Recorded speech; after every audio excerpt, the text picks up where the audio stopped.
하나님의 말씀 구약성경 다니엘서 3장 13절부터 18절까지 있는 말씀입니다. 구약성경 1236면에 있습니다.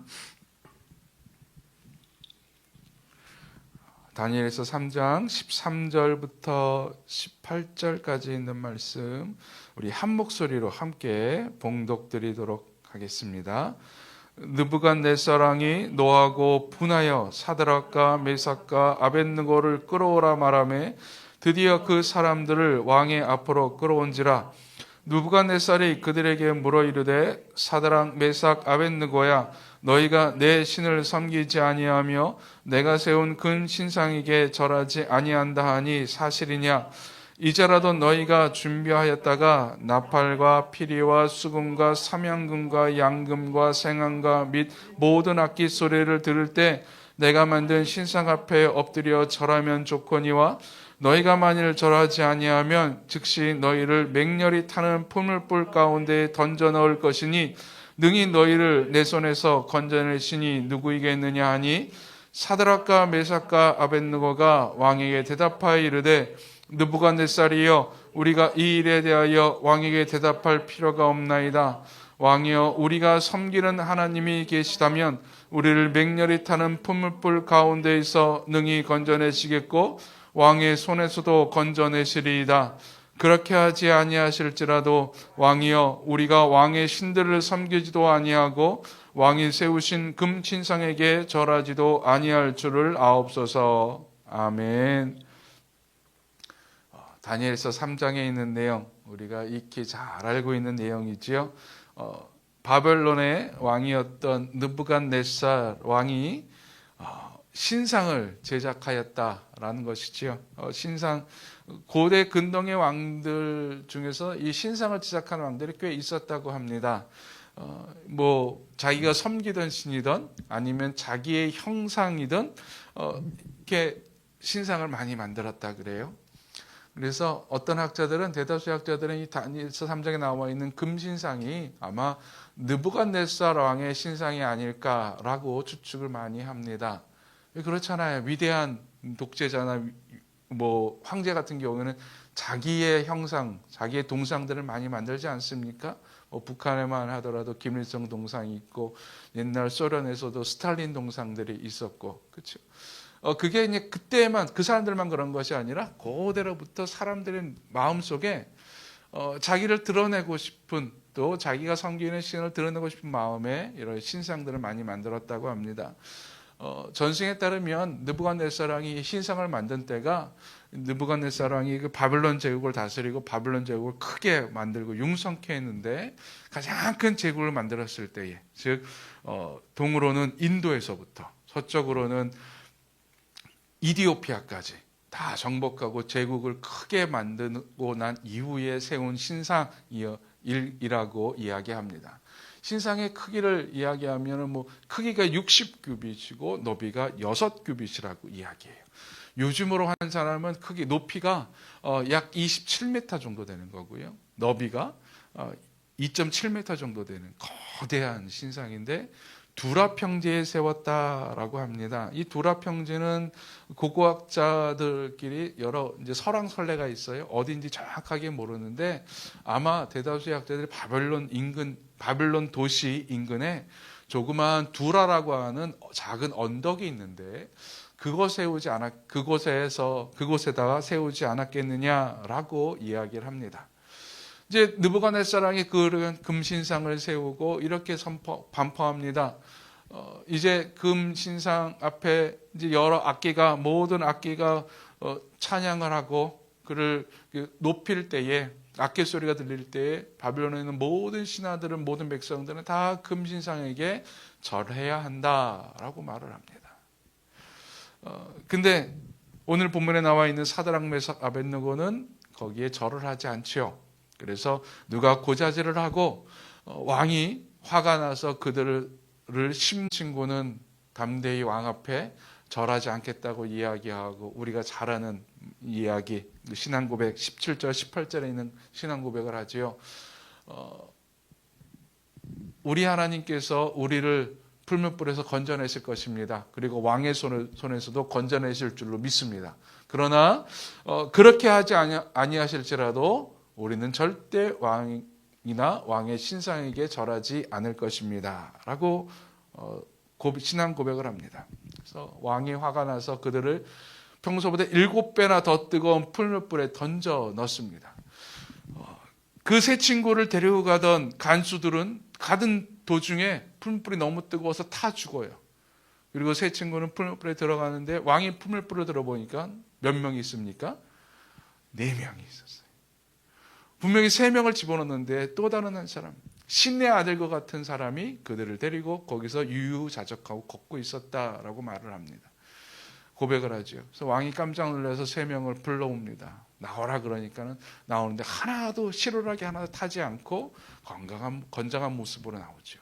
그래서 결론은 어떤 겁니까? 왕은 이 느부갓네살 왕은 하나님을 칭송합니다. 하나님이야말로 위대한 왕이고 위대한 신이구나라고 하나님을 칭송하고 이 세 친구의 지위를 더 높여 더 높은 관직에 오르게 하였다라고 하는 것이 오늘 읽은 다니엘서 3장에 있는 내용입니다. 그 옛날 이야기 같지요.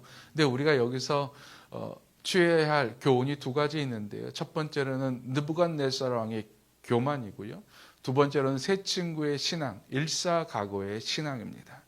먼저 느부갓네살 왕의 이 교만, 언제 우리가 교만에 빠지는가이지요. 느부갓네살 왕은 교만하고 우리는 그만한 그렇게 교만할 일이 별로 없을 거야라고 생각이 드는데, 여러분, 우리를 교만에 빠뜨리게 하는 2가지의 마음이 있습니다. 첫 번째로는 내가 했다라고 하는, 두 번째로는 나는 정당하다, 내가 옳다라고 하는 생각이 우리를 교만에 빠집니다. 첫 번째로는 내가 했다라고 하는 생각이에요. 아까 말씀드렸듯이 이 금신상을 세운 시기는 전승에 의하면 인도에서부터 이디오피아까지 다 정복한 이후에, 그러한 이후에 자기의 승리 또 자기의 어떤 능력을 과시하려고 세운 것이라고 이야기를 합니다. 즉 그는 느부갓네살은 그 누구도 넘볼 수 없는 힘과 권력을 쥐고 있었습니다. 그리고 거대한 제국을 만들었어요. 이 제국을 세우면서 아마 이렇게 생각했을 거예요. 아마 제국을 세우는 과정, 정복하는 과정에는 자기만이 아니라 자기의 부하들, 또 전쟁터에서 죽어간 수많은 병사들, 그들의 도움으로 그들과 함께 이웃나라를 정복하고 큰 제국을 세웠다라고 생각을 했을 거예요. 근데 다 세우고 다 정복하고 나니까 그 생각이 달라진 거예요. 내가 했지. 그래서 그는 신상을 하나 만듭니다. 신상을 만드는데 재밌어요. 이게 자기의 형상일 수도 있다 그랬잖아요. 자기 형상이면 내가 신이다라고 생각하는 거예요. 나는 이제 신과 같은 존재다라고 생각하는 거예요. 세계를 정복했으니까 나는 신과 같은 존재야라고 생각하는 거고요. 두 번째, 이게 자기의 형상이 아니라 혹시 자기가 섬기는 신이라면 어떤가? 여러분 보십시오. 15절에 보면 이런 말이 있어요. 내가 만든 신상 앞에 엎드려 절하면 좋거니와. 내가 만든 신상이에요. 즉 신도 내 아래 있어. 내가 섬기는 신도 내가 만든 그 금신상 안에 있는 거야. 내가 그 신을 창조할 수 있고 신을 만들어낼 수 있어라고 하는 교만이. 내가 있어. 나는 할 수 있어라고 하는 생각들. 여러분, 우리가 종종 이러한 생각에 빠져들 때가 있어요. 어떤 일을 하는데 열심히 어떤 목표를 위해서 막 달려갑니다. 달려가는 과정에는 많은 사람의 도움과 협력과 여러 가지 것들이 있지요. 부모의 희생도 있지요. 근데 그 목표를 딱 이루고 나면서 드는 생각이, 그전에는 너무 고마워, 이 사람들도 고맙고 저 사람도 고마워 그러는데 딱 올라가면 내가 있어 라고 생각이 들어져요. 그게 교만이라고 하는 거예요. 그것이 우리를 금신상으로 만들게 합니다. 두 번째, 나는 옳다라고 하는 거예요. 나는 정당하다라고 하는 거예요. 느부갓네살 왕이 이야기합니다. 음악 소리가 들리면 모든 백성들은 다 금신상 앞에 절해야 된다. 자기 명령이에요. 왜 금신상 앞에 절을 해야 됩니까? 나는 그 신 말고 다른 신을 섬기는데요. 왜 꼭 음악 소리가 들릴 때 금신상을 섬겨야 되죠. 절해야 되죠. 많은 사람이 질문을 할 수도 있겠죠. 근데 왕이에요. 왕은 아주 명확해요. 내가 말하는 것이 정답이에요. 왕이 말하는 것이 법이에요. 그러니 내가 말하는 것이 옳은 거죠. 그러니까 내가 말하는 것에 누가 토를 달거나 반대를 하거나 다른 의견을 제시하면 화가 나는 거예요. 안 되는 거예요. 나는 정당하다라고 이야기합니다. 그래서 이 세 친구가 사드락 메삭 아벳느고가 왕에게 말을 해요. 왕이시여, 우리는 그렇게 안 합니다. 왕이 무슨 말을 하든지 간에 우리는 왕이 만든 금신상에 절하지 않을 겁니다. 라고 이야기합니다.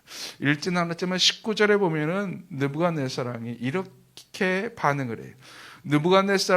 느부갓네살이 분이 가득하여 사드락과 메삭과 아벳느고를 향하여 얼굴빛을 바꾸고, 라고 말해요. 화가 나는 거죠. 분노하는 거죠. 분노를 참지 못해서 얼굴에 낯이 바뀌는 거예요. 왜요? 나는 옳은데 누구한테 반대를 하거든요. 참을 수가 없는 거죠. 여러분, 우리가 교만하게 되는 두 번째의 함정이 바로 이겁니다. 나는 옳고 나는 정당하다. 아마 첫 번째, 내가 했어, 내가 했지라고 하는 생각들은 뭐 특별한 일을 이루지 않은 사람들 외에는 그런 생각 별로 없을 거예요. 내가 했어라고 하는 생각은 별로 갖지 않아요. 근데 나는 옳아라고 하는 생각은 우리가 흔히 갖고 있는 생각들입니다. 나는 정당하고 내가 옳아, 내 말을 따라야 돼 라고 말을 하죠. 그게 교만으로 빠져가는 또 하나의 길입니다. 느부갓네살 왕이 우리에게 그 모습을 보여줘요. 내가 옳다고. 왜요? 나의 옳음에 대한 생각, 내가 정당하다고 하는 생각은요, 하나님을 보지 못하게 하기 때문에 그래요. 하나님을 생각하지 못하게 합니다. 하나님도 내 말에 동의하실 거야 라고. 여러분, 종종 목사님들이 그렇게 설교하는 목사님들 종종 있죠. 막 자기 주장 막 하면서 하나님도 이렇게 말씀하셨다고, 그러니 내 말이 옳다고. 설교학에서는요, 그거는 설교가 아니라고 이야기합니다. 큰일 날 이야기라고 말을 해요. 왜요? 내 주장에 하나님의 말씀을 뒷받침하면 안 돼요.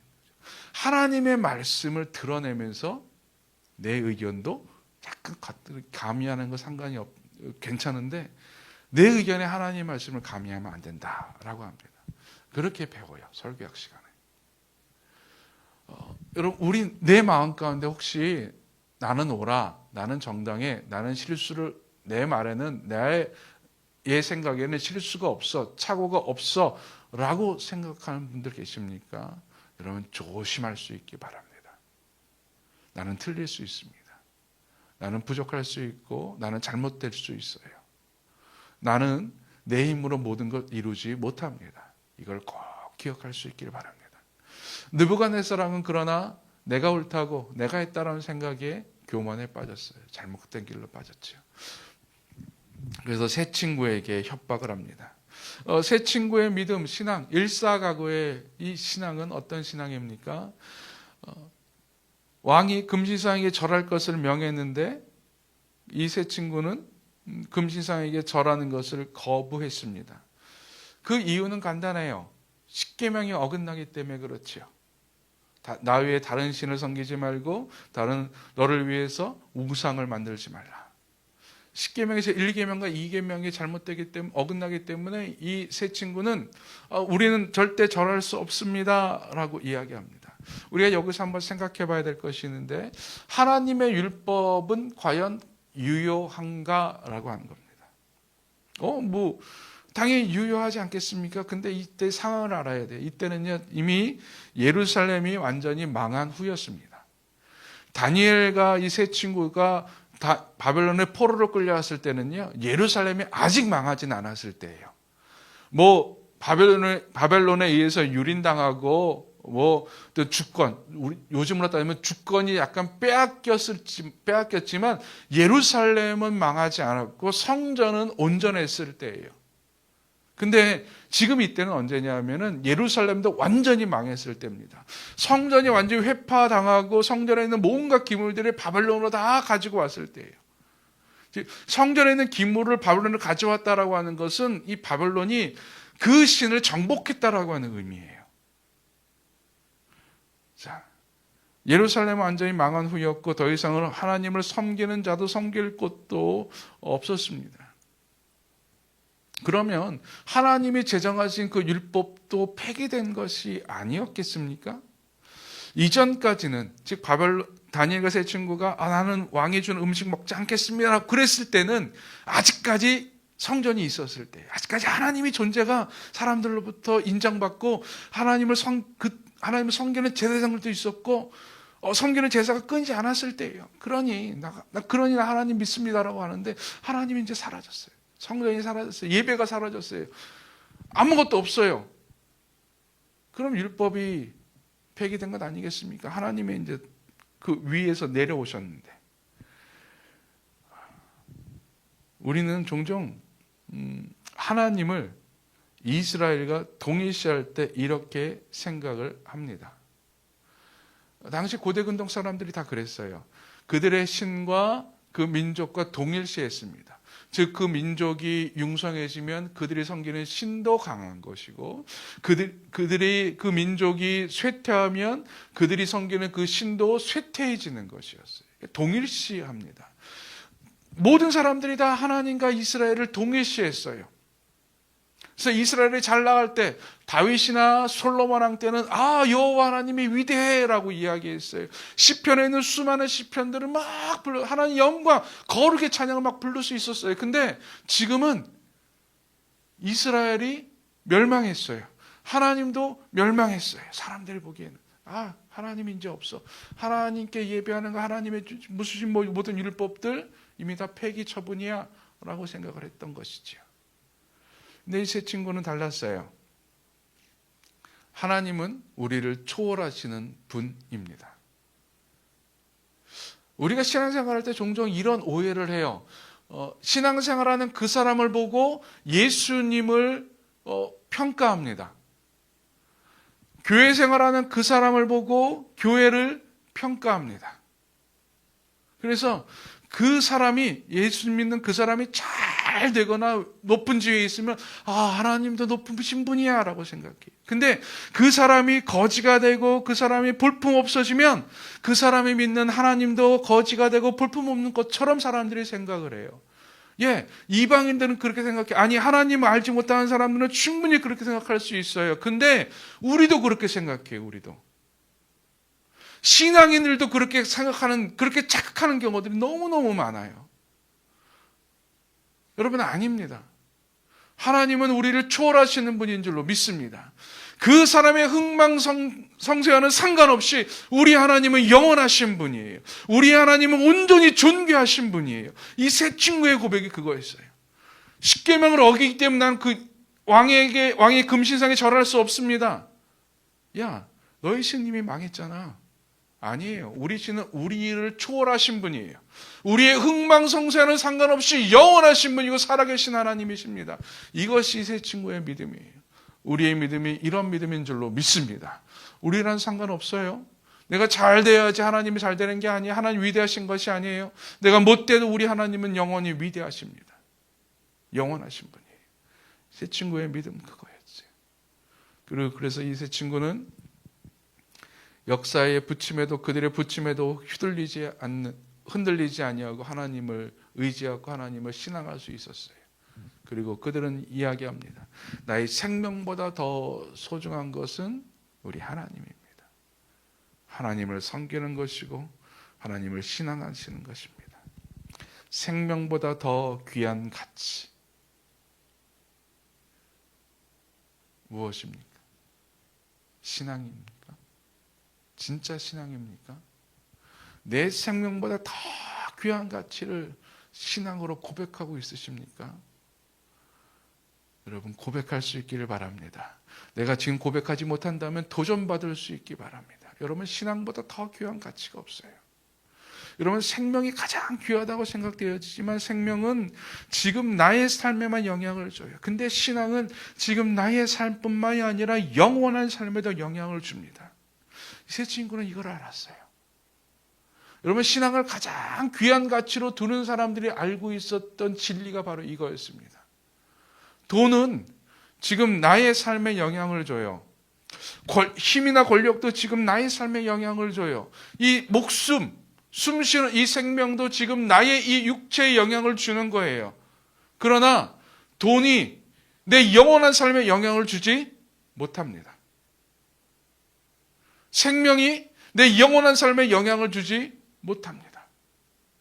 그러나 오직 신앙만은 지금의 삶에도 영향을 주지만 영원한 삶에도 영향을 줍니다. 이 친구는 이걸 알았어요. 그래서 왕이 아무리 협박을 하고 막 가문이설로 뭐라 그래도 우리는 나는 까딱하네. 왕은 지금 내 생명을 주거나 있을지 몰라도, 왕은 지금 내 삶에 영향을 끼칠 수 있을지 몰라도 영원한 삶에는 당신은 내 영향을 끼치지 못합니다. 그래서 나는 당신보다 하나님을 따르기를 원합니다. 하나님을 섬길 것입니다. 그래서 이들은 하나님을 배반하지 않을 수 있었습니다. 하나님 배반하지 않으면서 우리는 종종 이렇게 막 신앙을 고백하고 일사각오의 믿음으로 신앙으로 확 나가면은 우리 한 가지 이렇게 꿈틀꿈틀대는 소망이라 그래야 될까요? 그런 것이 있죠.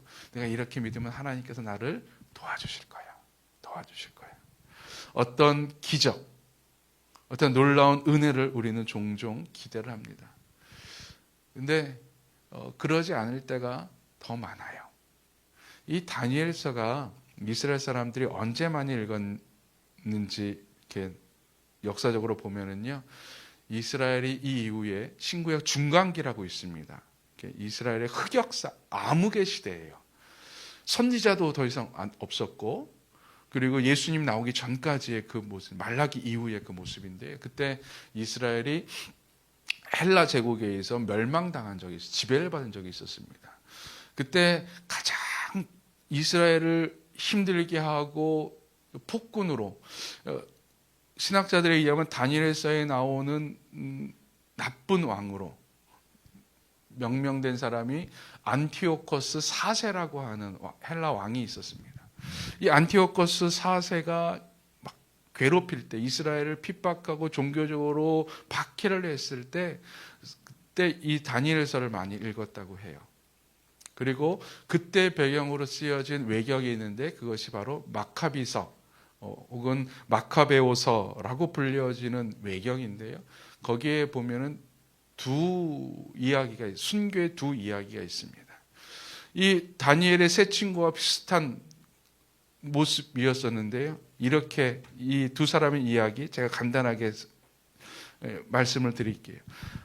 첫 번째 한 명은 엘라잘이라고 하는 율법학자입니다. 할아버지예요. 이 안티오코스 4세가 이 유대교를 핍박하려고, 하나님 믿는 사람을 핍박하기 위해서, 배교시키기 위해서 돼지를 끼고 돼지 피로 성전을 더럽히고 돼지로 제사를 막 드렸어요. 그리고 믿는 사람들에게 돼지고기를 먹였습니다. 안 먹으면 죽는 거예요. 이 엘라살이라고 하는 노년의 율법학자도 돼지고기 먹기를 거부를 했어요. 온갖 고문을 하고 계속 먹이게 합니다. 그래서 거절을 하는 거예요. 그러니까 엘라살을 안타까워했던 주변 사람들이 이렇게 회의를 합니다. 내가 제사 드리지 않는, 그리고 우리가 먹을 수 있는 양이나 소고기를 몰래 내가 바꿔치기 할 테니까, 돼지고기 바꿔치기 할 테니까 왕 앞에서 먹는 척 하십시오. 그러면 당신은 율법도 어기는 것 아니고 목숨도 구할 수 있습니다. 엘라잘이 이렇게 이야기했다고 합니다. 내가 만약에 그 고기를 먹으면, 난 지금까지 하나님의 율법을 잘 지키고 하나님을 잘 섬겨왔는데, 나를 바라보는 젊은 사람들이 엘라잘도 돼지고기 먹었다 그럴 거 아니에요? 그리고 그들도 신앙을 저버릴 것 아니에요? 난 절대 그렇게 하지 못하겠어. 그리고 온갖 고문을 당하고 순교를 했다고 합니다. 그 다음 이야기는 더 끔찍해요. 하나님을 잘 섬겼던 한 어머니와 7 아들이 잡혀왔습니다. 이 이 어머니의 7 아들에게도 돼지고기를 먹이려고 그래요. 배교시키려고 그랬어요. 7 아들의 첫째 아들이 안티오코스 4세 앞에서 당당하게 외칩니다.